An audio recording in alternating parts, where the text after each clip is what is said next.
Velika noč je praznik začetka novega življenja in novega upanja. Praznik, ki slavi zmago ljubezni in življenja nad trpljenjem in smrtjo, ki slavi zmago novega upanja nad brezupnostjo, strahom in žalostjo. In prav slednjega si v teh dneh prav vsi res srčno želimo. Ostanimo med prazniki doma. Pogovarjajmo se drug z drugim, proslavimo te lepe, duhovne dni, v mislih pa si pridružimo tiste, ki zaradi različnih vzrokov ne morejo biti z nami. Spomnimo se mnogih, ki so bolni, sami, osamljeni. Povabimo jih v mislih v svoja srca, v svoje želje in bodimo hvaležni za vse to, kar mi imamo in drugim mogoče ni dano.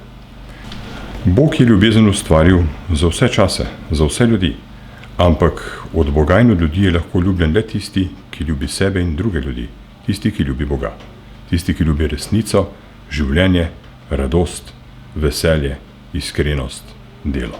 Bodimo hvaležni drug za drugega in za vse dobrote, ki smo jih prejeli. Želim vam mirne, blagoslovljene velikonočne praznike in vse dobro v času, ki je pred nami.